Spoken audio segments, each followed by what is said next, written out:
Business Brain, episode 597 for Casual Friday, November 8th, International Talk About Money Day, and also Happy Birthday, Dad, 2024.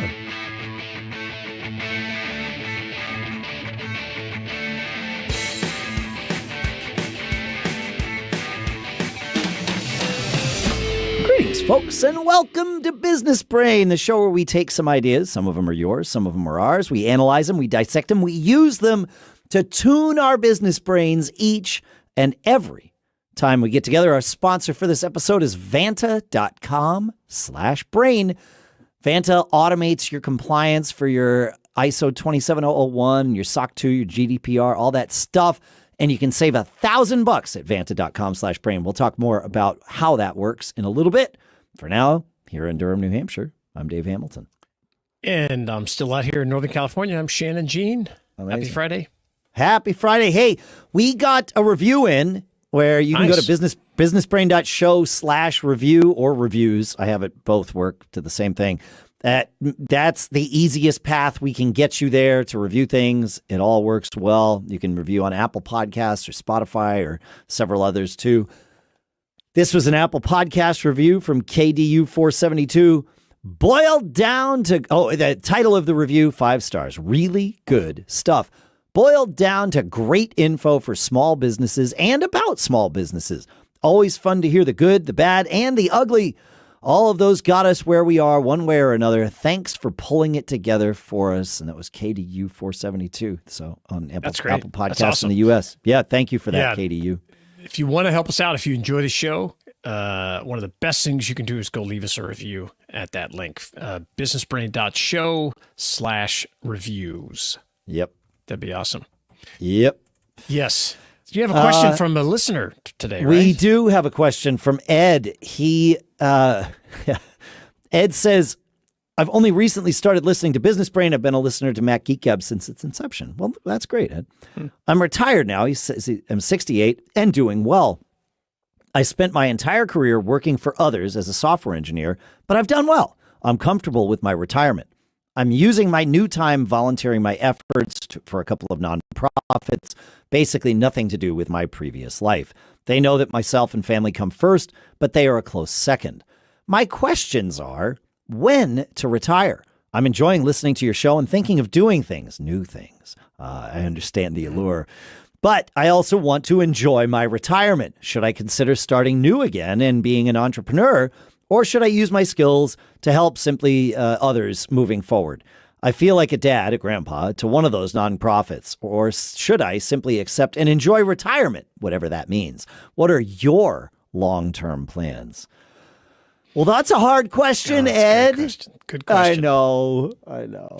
I think you have to preface this conversation with another question is, what is your definition of retirement? Right?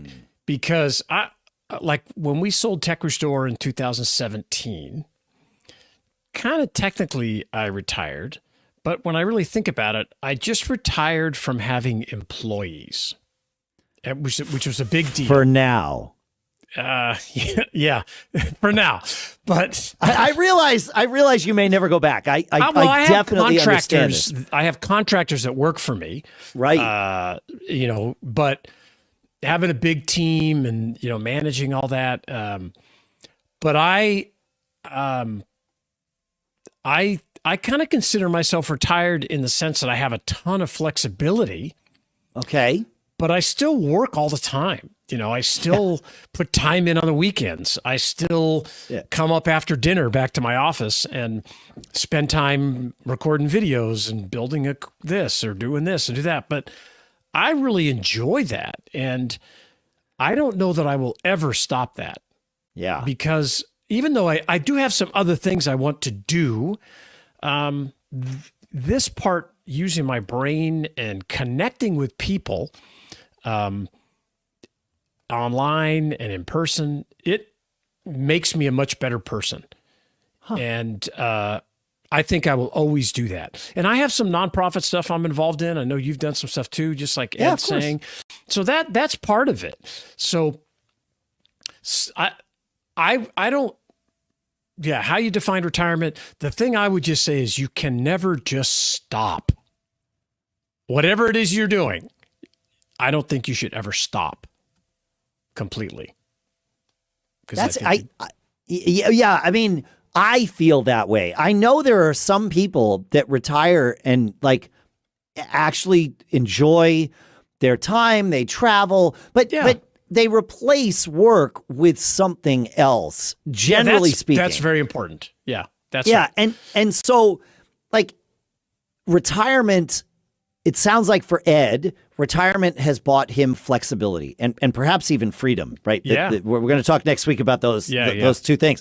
But it sounds like he has structured his finances and his life in such a way that he doesn't need to earn an income potentially ever again, right? He doesn't need to like set up whatever he's got. Now, obviously, he didn't articulate that. Although it is International Talk About Money Day, which was created to encourage us all to not be so closed about talking about money, but which is a great thing, I think. I do too.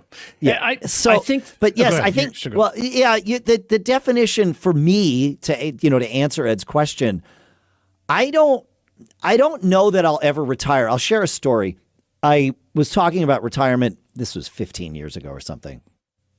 And Lisa looked at me and she's like, "You would retire?" And I'm like, "Well, I mean, like, I don't know. Someday we sell the business and whatever. And like, who knows?" Yeah. And I'm like, she's like, "Well, what would you do?"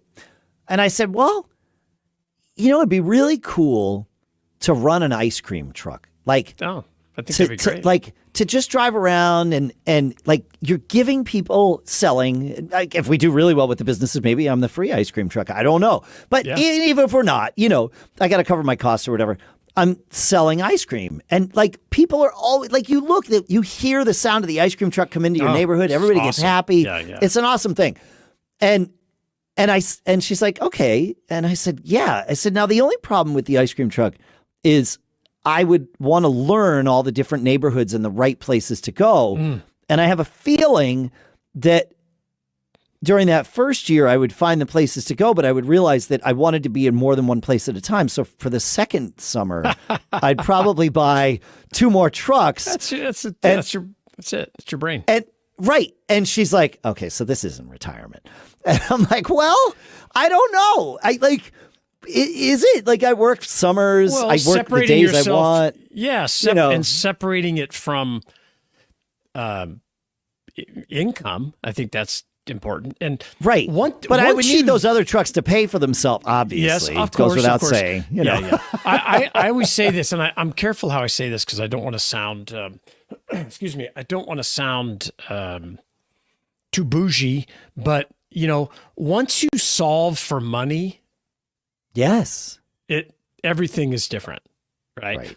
Because it does allow you to have that flexibility, which we're going to talk more about next week. And I sincerely hope you get to that point. And I hope that by listening to us, we can help you get to that point.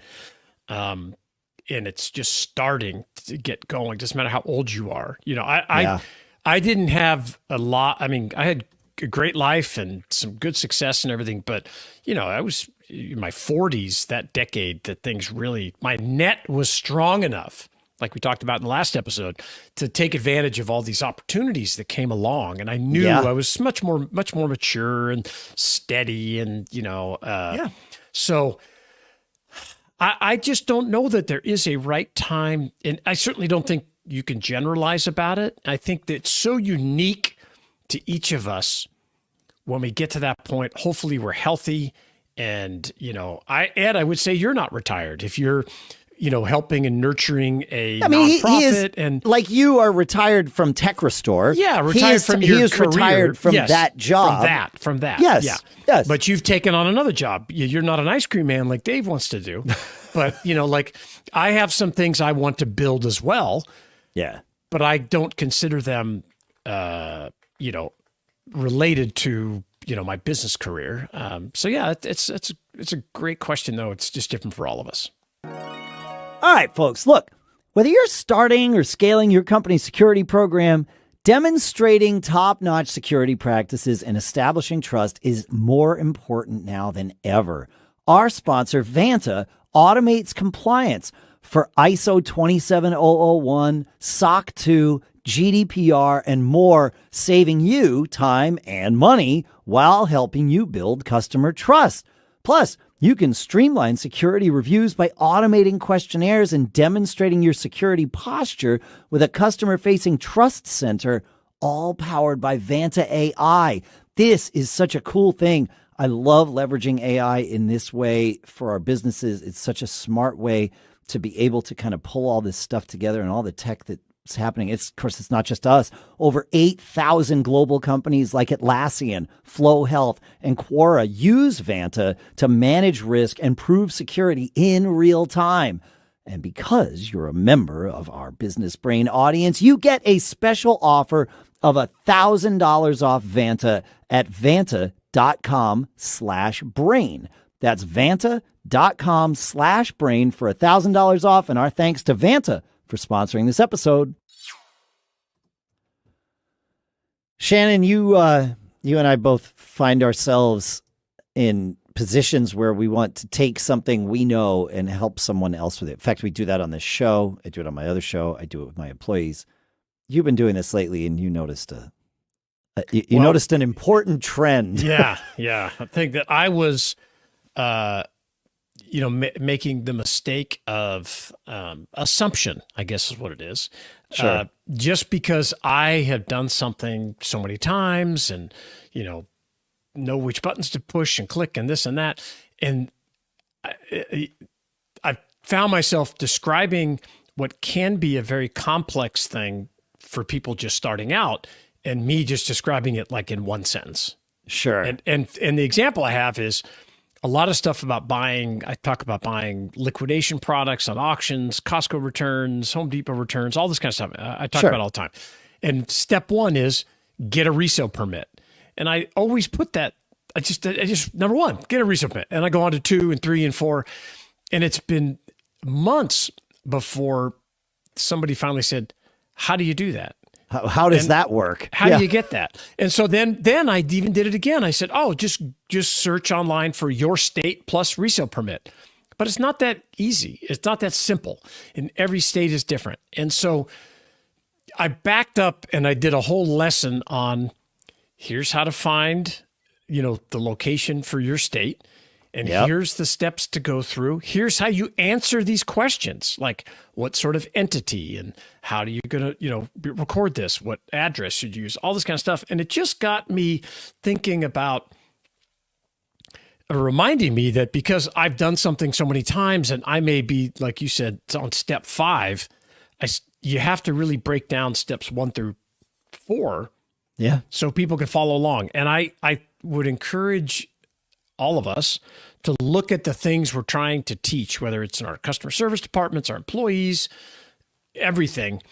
And are the steps clear enough that someone with no knowledge that wants to learn can just start and follow along? Not everything can be shown. It can be taught with a look over my shoulder kind of thing, like a Loom video or whatever, right?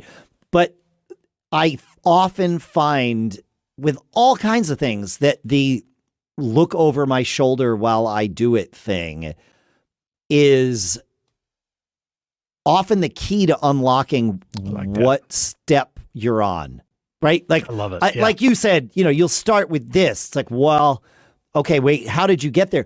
And someone watching over your shoulder, either virtually or in, real time, in real space, will say, wait. You just did 6 things. Exactly. Yeah. Can we go through those? And you're like, oh, right. Like, you've never done this before. So of course you don't know those 6 things, but they become so automatic. We have a segment on Mac Geek Gab, which is, just tips and tricks and answering people's questions for their computers and their technology. And we have a segment for things that we call quick tips. Okay. These quick tips, the general gist of it is something that you do all the time, but is so automatic you don't even think about recommending it as a tip. But someone watches you do a thing on your phone and they think you have like conjured up magic. How did you like, do that? What? Yeah. It's like, oh, you didn't know? Yeah. It's those things that are so automatic to us that we don't even think about it anymore. And yet super valuable to other people. And of course, one of my favorite examples of this, and it comes up every year and a half or so. If you have an iPhone and you're, typing somewhere, like in messages or mail or whatever, hold down on the space bar on the keyboard. That's such a great one. And then wait a second, and it will turn the keyboard into a trackpad, and you can move the mouse cursor around that didn't previously exist to wherever you want in the text. And it's one of those things that it will make the rounds. And I know there's some of you hearing it that are like, wait, what is he talking about? Try it. Text field, hold down the space bar. But it's things like that, right? Once you learn that, it becomes so fundamental to the way you use your iPhone that you forget about it until somebody sees it over your shoulder. Like those kinds of things. But it's hard to identify those. A lot of quick tips come in from listeners for that. And it's like, oh my gosh, I do that. I never thought to mention it on the show. Yeah, for sure. Sure. And I love hard. It's really hard. It is hard. And I use Loom a lot for this. Yep. And now I'm using it for answer. Like somebody sends me a 10-question email. I often just fire up Loom and do it. Speaking of Loom, did you know that they sold for $975 million? What? Yeah, to Atlassian or Atlassian. Atlassian. Atlassian. Yeah. I didn't know that. But it's such a great app. It's a lot of money. It's a lot of dough. I don't know what their investor or cap table looked like, how much the founders got, but I hope they made a ton of money because I use it. I literally use it every day. Yeah. And just a great piece of software. And that is that, hey, I'm looking over your shoulder. I'm giving you some tips. Yes. And they can ask questions right there. It works good. And so, I would just encourage you to back up a little bit, especially if you find people are not grasping it. And I've been working with a team that's overseas, different cultural things, and sometimes they will say yes, yep, and then I go back and go, wait, what happened? And so I've been backing up and recording more loops. Like, this is what I mean. We talked about it on our call, but let me show you what has to happen, because if it doesn't, and I've had this happen a couple times where I go, we talked about this. It was one of our items on our list here, but showing them is very powerful. It's a whole different thing. Yep. Yeah. Yep. So if it's good to back up, good to slow down, good not to assume, as they say, because we know what happens there. And it is. We do. Start at step one and teach people what to do. So. Yep. Yeah, it's hard though. It is hard. It's I'm used really to moving difficult. fast. And speed is something that's it's a huge benefit to getting things done, but you got to understand. Our minds are engineered like, it's the way our brains work. Yep. To find shortcuts so that so things become habit, they become automatic. We don't have to think about them. Think about what you like. The next time you get into your car, if you own a car, just think about all the little steps that you do when you get into your car. 100% of them are automatic, right?